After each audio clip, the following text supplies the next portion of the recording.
Please அழறத நிப்பாட்டு. நீ அழுதா என்னால் தாங்கிக்க முடியாது. என்னாச்சு மட்டும் சொல்லு, மத்ததெல்லாம் நான் பாத்துக்கிறேன். ஐயோ எனக்கு படபடன்னு வருது. பிந்து பிந்து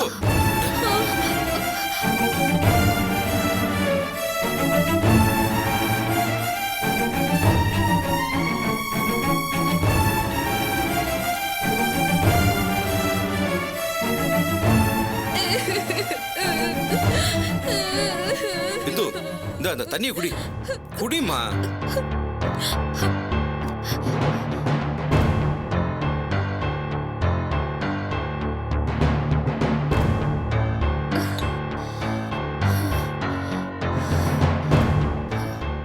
இப்ப சொல்லு பிந்து, என்னாச்சு? ஏங்க, காதலுங்கிறது என்னங்க? ஒருத்தருக்கு ஒருத்தர் உண்மையா இருக்கிறது தானே. நம்பிக்கை மட்டும் தானே லவ்.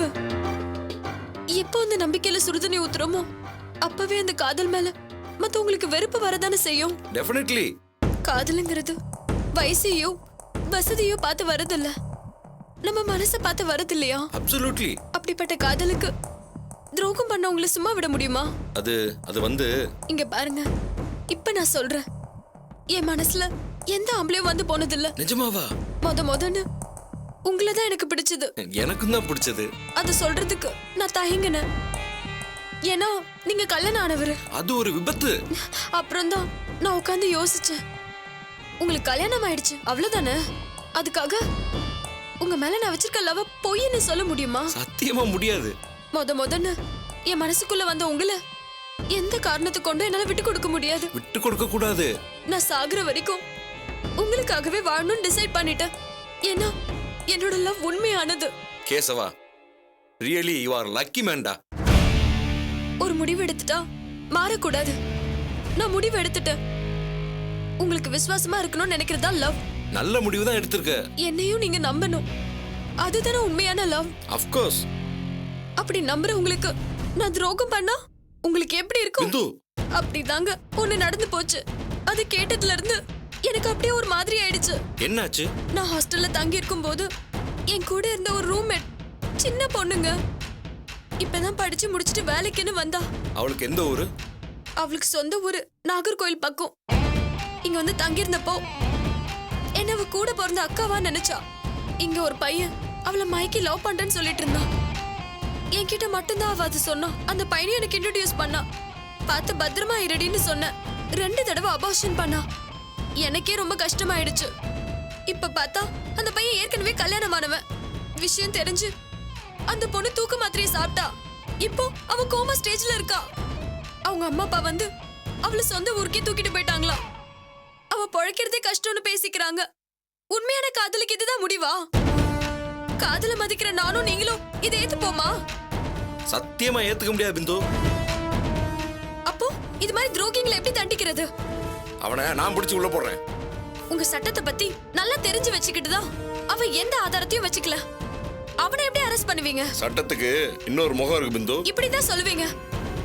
அவன் ஐடி கம்பெனில வேலை பாக்குறவன், பணத்தை கொடுத்து தப்பிச்சுக்குவான். நான் தான் சொல்றேன்ல, என்கிட்ட அது முடியாது. நான் பாத்துக்கிறேன். இங்க பாருங்க, இன்னைக்குதான் முதல்ல நான் என்னோட காதல சொல்ல போறேன். இன்னைக்கே என் தங்கச்சியோட காதலுக்கு பதில் சொன்ன மாதிரி இருக்கணும். என்ன சொல்றீங்க? இப்பவே அதை முடிக்கிறேன். அவன் அட்ரஸ் மட்டும் சொல்லு. வலசர வாக்கம் இருக்குல்ல,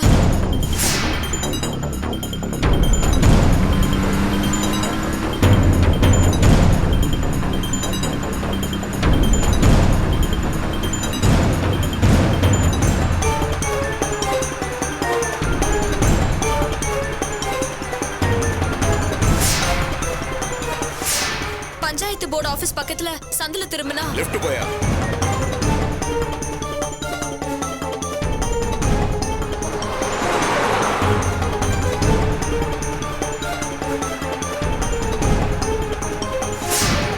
அங்க ஜானகி நகர் வரும்.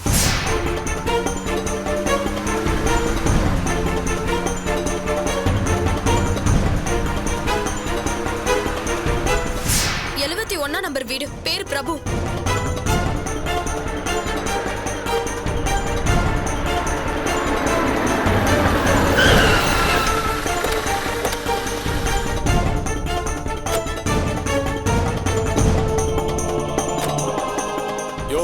71 இதுதானே?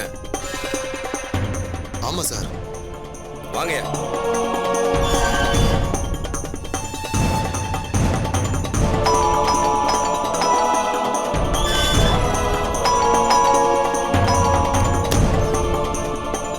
பிரபுங்கிறது யாரு? நான் தான் சார். சார் உனக்கு எந்த ஊரு? இங்கே தான் சார். இங்கே தானே? இந்த ஹாலில் தான் பிறந்தியா? உன்னை தான்டா கேட்குறேன்.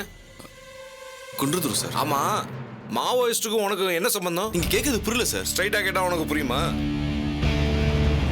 கஞ்சா விற்கிறது, ஆயுதம் கடத்துறது, பாம் வைக்கிறது, இதெல்லாம் எதுக்கு பண்ற? சார் என்ன சார் சொல்றீங்க? நீங்க தப்பா புரிஞ்சிட்டு இருக்கீங்க. ஓ, என்னோட இன்வெஸ்டிகேஷனே தப்புங்கறியா? சார் சத்தியமா நீங்க என்ன சொல்றீங்க எனக்கு புரியல. ஸ்டேஷன் கூட்டு போய் எங்க ஸ்டைல்ல காட்டினா விலாவரியா புரியும். சார் நான் அந்த மாதிரி ஆள் இல்ல. அப்ப நான் தப்பான ஆளுங்கறியா? சார் ஏட கூட பேசுறது எப்படி சார்? அரஞ்சனா தெரியுமா? போலீஸே நக்கல் அடிக்கிறியா? நீ போலீஸ் ஸ்டேஷனுக்கு வா, உன்னை என்கொயரி பண்ண வேண்டியிருக்கு. எதுக்கு சார்? எதிர்த்து பேசுன பிச்சு புடியும் பிச்சு. போய் முதல்ல சட்டையை போட்டு வா. வாரண்ட் இருக்கா சார்? 2 இருக்குன்னு வச்சுக்கோ, அப்ப தெரியும். இவர் அரெஸ்ட் பண்றதுக்கு வாரண்ட் வேன்லாம் வைப்பாங்க. போடா, போய் சட்டையை போட்டு வா. சார் போடாங்கற. யோ சார். இவன் கூட போயா, பின்னாடி வழியா ஓடிட போறான். போ, போய் சட்டையை போட்டு வா. போ.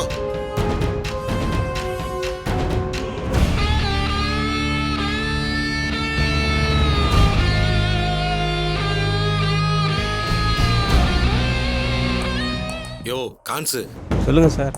இந்த படத்தை எடுத்து வண்டியில வையா.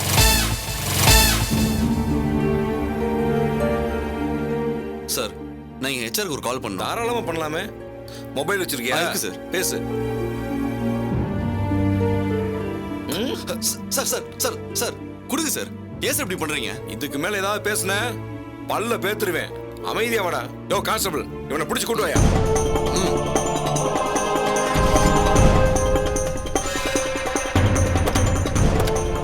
போகல.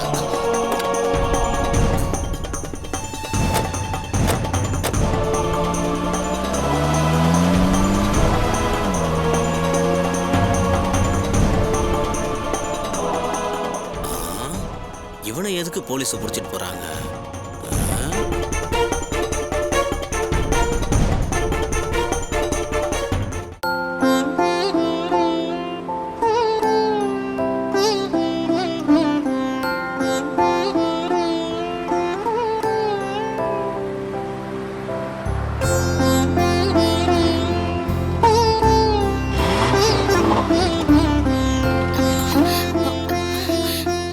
அண்ணா என்னாச்சுண்ணா? ஒரு நிமிஷம் என்னன்னு பாக்குறோம்.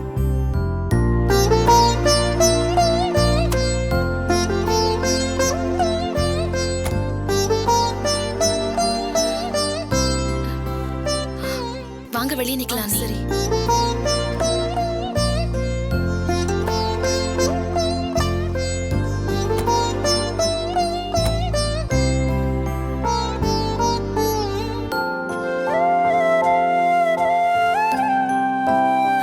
திவ்யா, ஒரே வெயிலா இருக்கு. காருக்குள்ள வந்து உட்காந்துக்கோமா.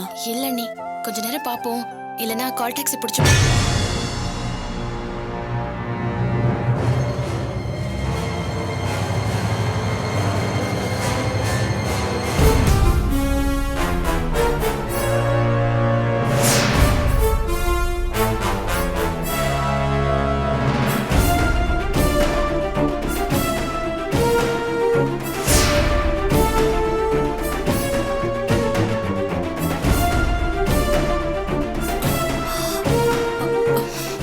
என்ன திவ்யா அது? சூர்யா வீட்ல பாக்குறப்போ ஒண்ணும் தெரியாத புள்ள மாதிரி இருக்கும். இங்க இப்படி அரட்டை அடிச்சிட்டு இருக்கு.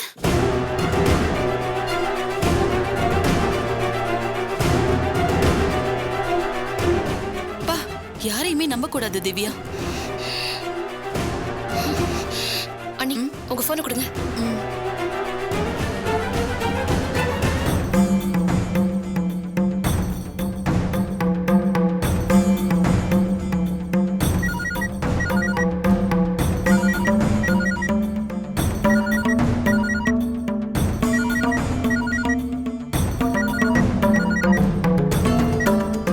ஹலோ, யாருப்பா? வெறும் நம்பர் தான் வந்திருக்கு. யாருன்னு தெரியலமா. கட் ஆயிடுச்சு.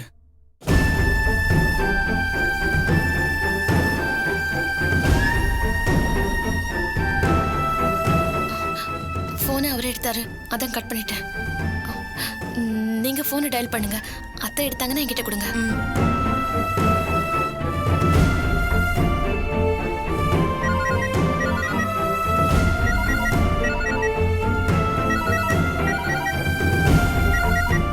இந்தப்பா. ஹலோ, சுந்தரியம்மா இருக்காங்களா? இருக்காங்க. இருங்க கொடுக்குறேன். யாருப்பா? தெரியல. ஹலோ. ஹலோ அத்தை, நான் திவ்யா பேசுறேன். இதுக்கு முன்னாடி ஃபோன் பண்ணது நீ தானே?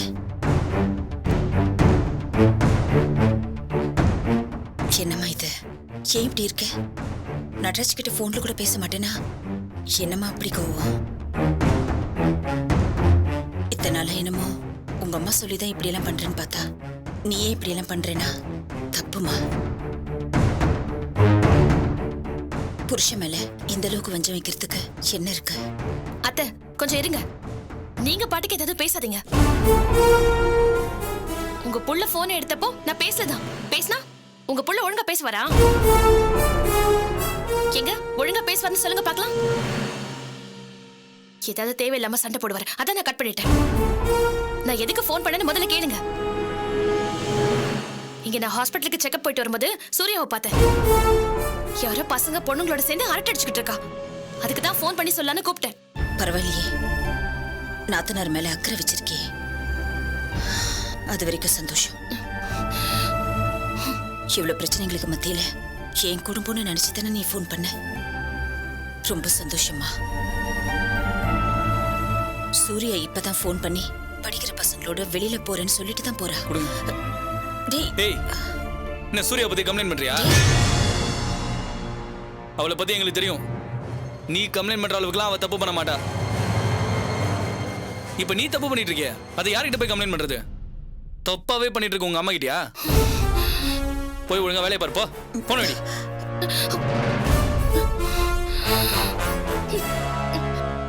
என்னப்பா நீ இப்படி பண்ணிட்ட?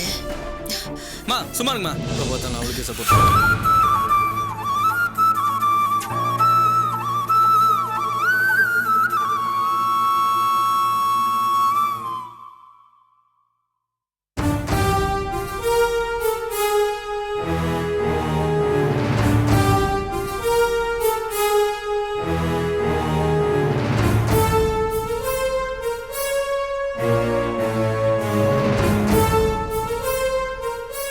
பிடிங்க.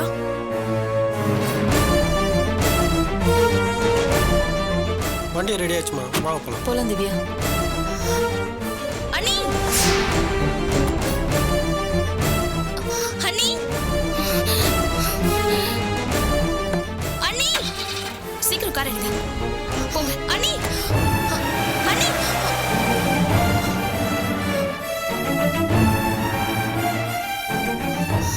அது யார் சூர்யா? ஒன்றும் இல்லை, அண்ணி போனாங்க. நான் கூப்பிட்டேன், அவங்க என்ன கவனிக்கல போல இருக்காதான். சரி வாங்க, பானிபூரி சாப்பிடலாம் தோழரே.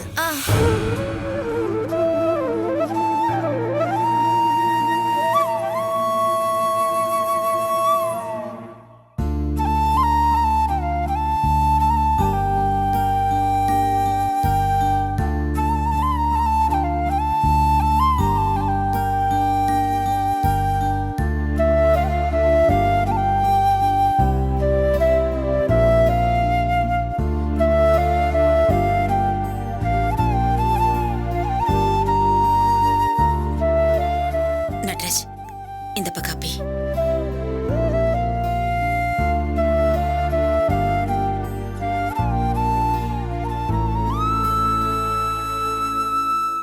என்னப்பா இது? இதை இப்படியே பெருசு பண்ணிட்டே போகணுமா?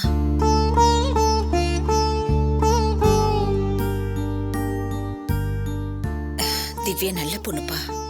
ரொம்ப ரொம்ப நல்லவ. ஆனா என்னதான் அவளுக்கு பிடிக்காது. அவ எப்பப்பா அப்படி சொன்னா? கொஞ்ச நேரத்துக்கு முன்னாடி பாக்கல,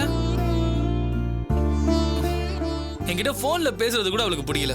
அத சொன்னாலே நட்ராஜ், ஏதாவது சொல்லி தேவையில்லாத சண்டை வந்துருமோன்னு பேசலங்கிறா. அவ சொல்றதுக்கு என்ன அர்த்தம் தெரியுமாமா? நாம தேவையில்லாம வம்புக்கு போற ஆளுங்களாம். இப்படியெல்லாம் எகனைக்கு முகன பேசினா எதுவுமே ஆகாதுப்பா. மா உங்களுக்கு தெரியாதுமா, அவ எந்த மாதிரி ஆள் தெரியுமா? அப்படியெல்லாம் இல்ல நட்ராஜ். வந்தப்ப இப்படியெல்லாம் நடந்துக்கிட்டாளா என்ன? இந்த வீட்டுல இருக்கிறவங்கள எப்படியெல்லாம் பாத்துக்கிட்டா? நம்மளை பத்தி ஒரு சின்ன வார்த்தை சொன்னா கூட அதை தாங்கிக்காம எத்தனை முறை அவங்க அம்மா கிட்ட சண்டை போட்டிருக்கா. இப்ப கூட நம்ம குடும்பம் நினைச்சதுனால தான் சூர்யா பத்தி போன் பண்ணி சொல்லியிருக்கா. உன்னையும் என்னையும் இந்த குடும்பத்துல இருக்கிற யாரையுமே அவ விட்டு கொடுக்க மாட்டாப்பா. ஏன் மருமகளை மாதிரி இந்த உலகத்துல யாருமே இல்லைங்கிற மாதிரி தானே அவ இருந்தா. என்ன அவங்க அம்மா கிட்ட போனா பேசினா கொஞ்சம் கொஞ்சமா மாறிட்டா. இப்பவும் அவ மனசால எதுவும் செய்யல. எல்லாம் அவங்க அம்மா சொல்லி கொடுத்து செய்யறதுதான். அதுக்காக நாம நம்ம வீட்டு பொண்ணை விட்டு கொடுத்துட முடியுமா? இல்ல வீட்டை விட்டு தான் ஒதுக்கி வைக்க முடியுமா? உண்மையிலேயே அவ அடி மனசுல இருந்து நம்மள வேண்டான்னு ஒதுக்கி இருந்தா நானே உன்கிட்ட சொல்லிடுவேன். இல்ல தம்பி, திவ்யா சரியில்லை, அவ தப்பு பண்றா, அவளை நாம சரி பண்ணணும்னு சொல்லிடுவேன். தெரிஞ்சு அவ எதுவும் சொல்லல. சொல்புத்தி கேட்டு இப்படி எல்லாம் பண்ணிட்டு இருக்கா. அவ அம்மா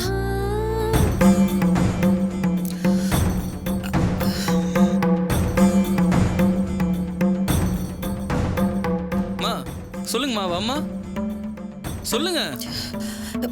நட்ராஜ், அம்மா ஏம்மா சொல்ல மாட்டீங்க? இத்தனை நாளா இவன் சொல்லிட்டு இருந்த புகார இப்ப நாமளும் சொல்ல ஆரம்பிச்சிட்டோமே யோசிச்சு நிப்பாட்டீங்களா? நான் சொன்னது கம்ப்ளைண்ட் இல்லம்மா, அதான்மா உண்மை. யாரை பத்தியும் புகார் சொல்லாத உங்க வாயில இருந்து உங்களுக்கே தெரியாம இப்படி வருதுன்னா என்ன அர்த்தம்? இல்லப்பா, அது வந்து இத பாருங்கம்மா, எல்லாத்துக்கும் அவ அம்மா தான் காரணம். நீங்க சொல்ற எல்லாத்தையுமே நான் ஒத்துக்கிறேன். திவ்யா நல்லவதான், இந்த குடும்பத்தை விட்டு கொடுக்காம தான் இருந்தா. அதெல்லாம் சரி, இப்ப என்ன திடீர்னு அம்மா மயக்கம் பிடிச்சி ஆடிட்டு இருக்கு? இல்லப்பா, அவளுக்கு வந்து அவங்க அம்மா பத்திய முதல்ல அவளுக்கு தெளிட்டோம். அதுக்கப்புறம் தான் அவளை இங்க கூட்டிட்டு வந்து வச்சிருக்க முடியும். இல்லனா ரெண்டு குடும்பத்துக்குமே தான் பிரச்சனை வரும். அவ மாறட்டும், அப்புறம் பாப்போம். நட்ராஜ், நான் சொல்றது கேளுப்பா. நட்ராஜ், நான் சொல்றது டேய் வாடா ஷாம், உட்கார்றா. வாப்பா ஷாம். ஷாமுக்கு காஃபி போட்டுக்கோ. சரிப்பா. அதெல்லாம் வேணாமா? இல்லம்மா, நீங்க போட்டு கொண்டு வாங்க. சரிப்பா, நீ உட்காரு. நீ உட்காருப்பா.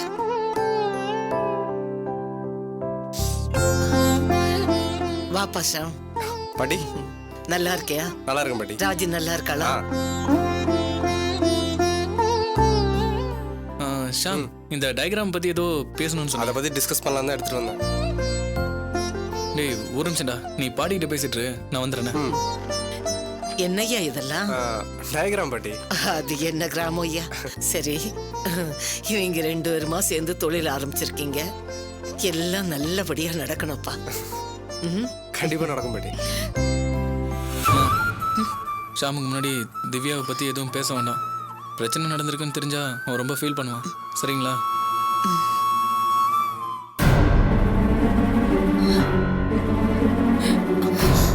திவ்யா, என்ன திவ்யா, ஏன் இப்படி எல்லாம் நடக்குது? அத்தை, என்னமாச்சு? ஏன் இப்படி அழுறீங்க? ஏம்மா, நான் என்ன பாவத்தமா பண்ணி தொலைச்சேன்? நான் இன்னும் என்னெல்லாம் தான் பார்க்க போறேன்னு தெரியல. 2 பொண்ணுங்களை பெத்தேன். 2 எனக்கு நிம்மதியே இல்லை. ஒருத்தி அவ இஷ்டத்துக்கு வாழ்க்கை தேடிட்டு போய் சாகர் வரைக்கும் எனக்கு தலைகுனிவை உண்டாக்கி வச்சுட்டா. உனக்கு என்னைக்கு கல்யாணத்தை பண்ணி வச்சேனோ அன்னில இருந்து இப்ப வரைக்கும் ஒரு நிமிஷம், ஒரு நொடி நிம்மதியா இருந்திருப்பேனா? வெளியில இருந்து பாக்குறவங்க சந்திராவுக்கு என்ன காசு பணம்னு நல்லா கொழிக்கிறான்னு சொல்றாங்க. வந்து பார்த்தா தானே தெரியும் உக்கி உருகி நான் எப்படி செத்துட்டு இருக்கிறேன்னு. என்னம்மா, என்ன நடந்துச்சு? என்னத்த சொல்ற? ஊர்ல இல்லாத ஓவியமான புருஷன் உனக்கு கிடைச்சிட்டான்னு சொல்லி அவங்க என்ன பாடுபடுத்தினாலும் பொறுத்துக்கிட்டேன். அவங்க வீட்டு ஆடு மாடுதே நான் அசிங்கப்படுத்தல. மத்த எல்லாரும் எவ்வளவு முடியுமோ அவ்வளவு கேவலப்படுத்தினாங்க. எல்லாத்தையும் என் பொண்ணுக்காக நான் பொறுத்துக்கிட்டேன். அதுக்காக போற வரவன் எல்லாம் இப்படி அசிங்கப்படுத்துறத பார்த்துட்டு சும்மா இருக்க முடியுமா? அழாதீங்கம்மா. யாருமா வந்தா? யாரு உங்களை அசிங்கப்படுத்தினா? யாருடைய அவ ஷியாமு? அவெல்லாம் என்ன கேள்வி கேட்டுட்டு இருக்காமா. நானும் திவ்யா நானும் உன் புருஷன் கூட உன்னை சேர விடாம பண்றேன். என் பொண்ணோட வாழ்க்கை நானே நாசம் பண்ணணும்னு நினைப்பேனா? நான் திட்டம் போட்டு உங்க 2 பேரையும் பிரிக்கிறேன்னு சொல்றாம்மா.